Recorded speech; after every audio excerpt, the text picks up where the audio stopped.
Hey guys, Carl here with Adventures of Carlienne, and I hope you're enjoying this Hawaiian at Home series where we're helping you make all your favorite Hawaiian food at home.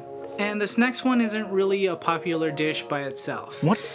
You usually order it with like a combo plate or like a barbecue mix plate where you get like short ribs, barbecue chicken, and teri beef. So today's star is teri beef, and if you want to know how to make barbecue chicken, we'll leave one of those thingies on top, and then you can make like a big barbecue mix plate of your own.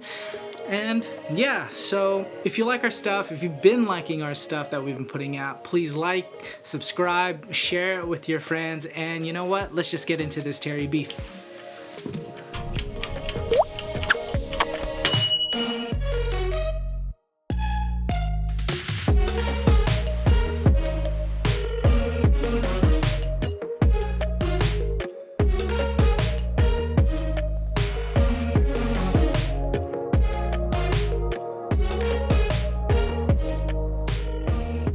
Okay, so to get this teri beef dish going on, all you're gonna need is some sugar, shoyu, warm water, garlic cloves, ginger, and your favorite cut of beef for grilling. I used a carne asada beef that was on sale at the market.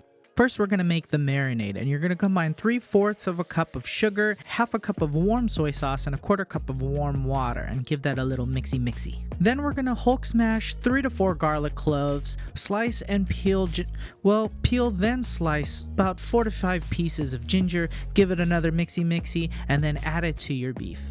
Then go ahead and cover it, label it, put it in the fridge overnight for the best results. When you're ready to cook, you can hit it on the grill, but I'm just going to do a simple pan fry technique. And I'm going to get the pan to about a medium-high heat and get a nice char on these slices of beef. So things to be aware of, it's going to cook off really fast, it's going to get really smoky, so open a window and blast the vent. Finally, watch out for those oil splatters. Protect yourself. And just like we do with all our Hawaiian dishes, get your 2 scoops of rice, your shredded cabbage, your mac salad, and plop those nicely charred teri beef pieces right on top. Garnish it with a little furikake and some curled green onions, and there you have it, teri beef. I hope you guys enjoyed this one. If you guys make it, let us know in the comments how it turns out, and we'll see you on the next one. Bye!